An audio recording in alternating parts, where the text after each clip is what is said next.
Saudações, pessoal! Hoje eu vim trazer um conteúdo um pouco diferente, porque fala da redundância nas condições de precisão. Olha que interessante isso. Se você parar para pensar, pense num mensurando qualquer, de medição direta, por exemplo, uma massa da amostra. Aí eu vou modelar o mensurando da seguinte forma aqui, ó, como exemplo.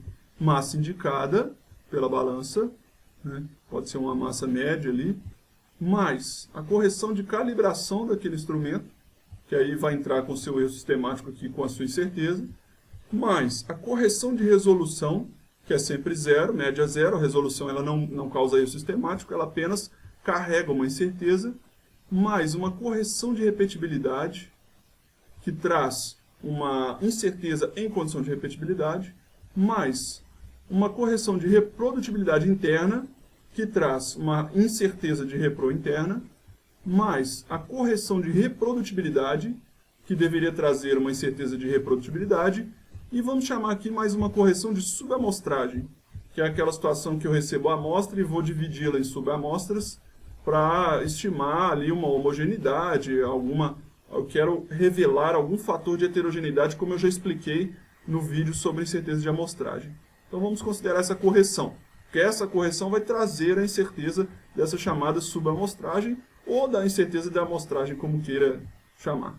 O problema é que essa equação do mensurando, ela vai gerar uma expressão de incerteza dessa forma aqui. Lembra que eu falei que toda expressão de incerteza tem vínculo sempre com uma equação do mensurando que deu origem à mesma, né? Esta aqui é a mãe, esta é a filha, elas não podem perder o vínculo.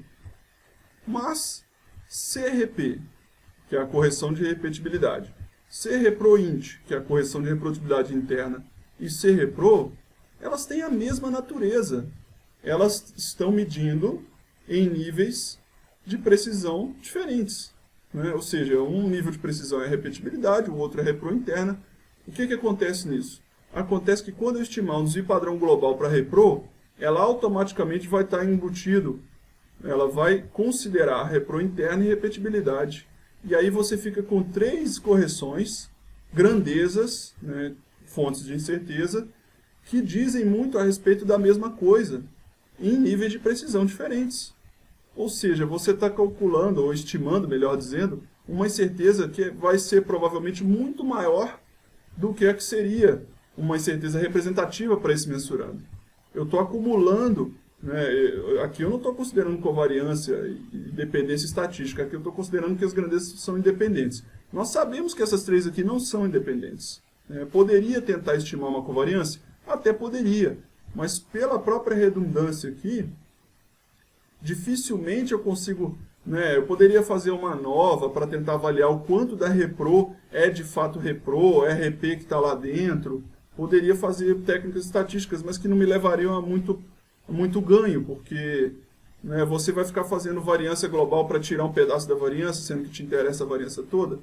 Então, isso é um problema de redundância nas condições de precisão. Se você colocar correções em todos os níveis de precisão e ainda para contribuir uma correção de amostragem ou de subamostragem, você está repetindo muita informação em diferentes correções, em diferentes variáveis e diferentes grandezas. E isso vai majorar a sua incerteza desnecessariamente. Qual que é a minha sugestão para esse problema?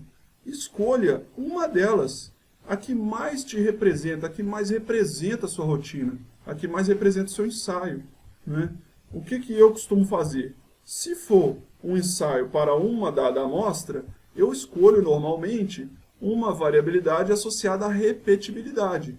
Porque repetibilidade é algo que se repete na rotina, é você fazendo no momento da rotina, né? Dificilmente você vai fazer em todas as amostras, vai ficar variando equipamento, variando analista, variando dias.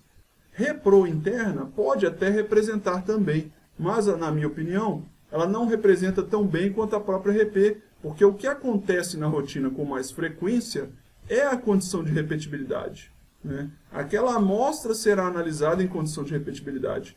Então eu, particularmente, por gosto, não por teoria nem nada, prefiro utilizar correções de repetibilidade ou mesmo pegar a incerteza de repetibilidade e associar essa grandeza chamada massa indicada. E aí eu daria o nome de massa indicada em condição de repetibilidade, que é o que eu costumo fazer nas planilhas. Quem quiser optar pela repro interna, por acreditar que ela representa melhor o seu ensaio, não tem problema, né? O que não dá é para considerar todas elas ao mesmo tempo, porque você vai ficar acumulando redundância, acumulando a mesma informação várias vezes, né? Se por acaso o seu ensaio precisa de uma correção de amostragem, porque o seu resultado representa um conjunto, um pool de amostras para uma população, para fazer uma inferência a uma dada população, você já poderia direto considerar uma correção de subamostragem.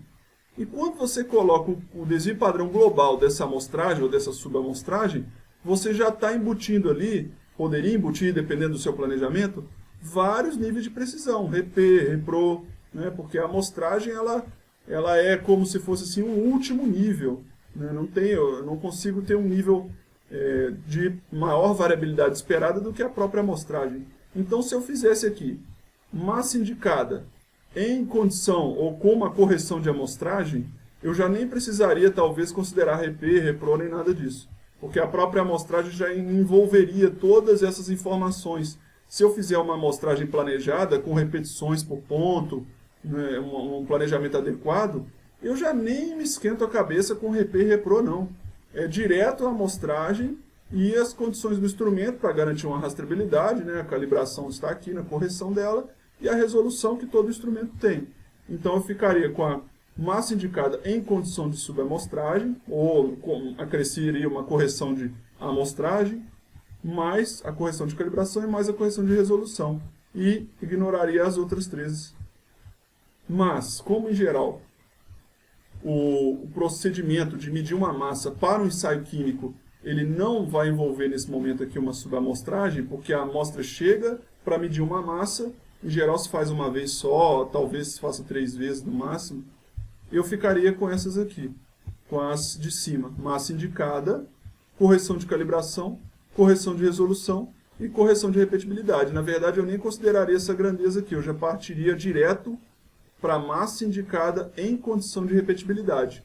Aí eu faria uma fusão entre essa e essa, né, M indicada e CRP, e ficaria com as outras duas correções, simplificaria meu cálculo. Seria a melhor sugestão. Portanto, lembre-se disso. Se correção de repetibilidade, correção de repro interna e correção de repro, elas têm a mesma natureza, elas estão medindo o ato de repetir.